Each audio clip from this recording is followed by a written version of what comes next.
Lina Lu, ich stelle mir gerade vor, wie wir an so einem wunderbaren Tag wie heute zusammen mit unseren Freunden im Publikum ein Abenteuer in einer geheimnisvollen Zauberwelt erleben.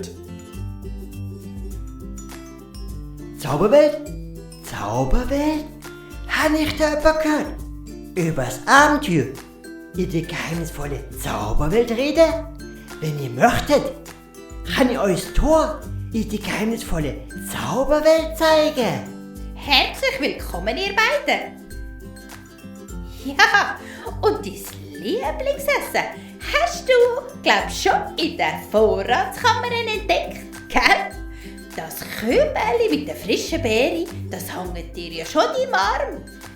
Es ist ganz ein besonderes Kübeli. Es ist ein Kompliment, das Gesichter strahlen. Mit einem Kompliment kannst du die Welt farbig bemalen. Hey, Piet, dürfen der Dame und ich dir helfen, den Schatz suchen? Klar doch, springet nur ins Wasser und dann tauchen wir tief an Meeresgrund. Er liegt unter der Oberfläche, der Schatz liegt unter der Oberfläche. Auch wenn's nicht so mal geschienen hat, der Zauber in sich hinein. Du musst ihn nur wollen sehen. Unter der Oberfläche steckt noch so viel mehr. Unter der Oberfläche steckt noch so viel mehr. Nur Geduld, nur Geduld. Häufig erkennt die Sache von ganz allein, wenn man nur ein bisschen Ruhe und Geduld kann aufbringen.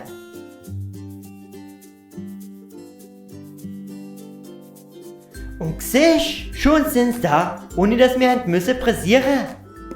Ich bin geduldig und nimm mir gern Zeit.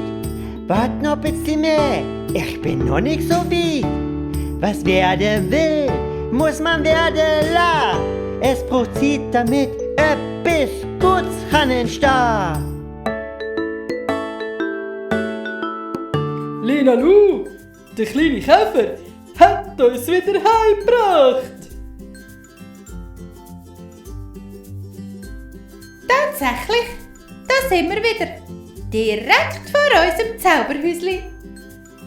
Ist denn das Abenteuer in der geheimnisvollen Zauberwelt schon vorbei?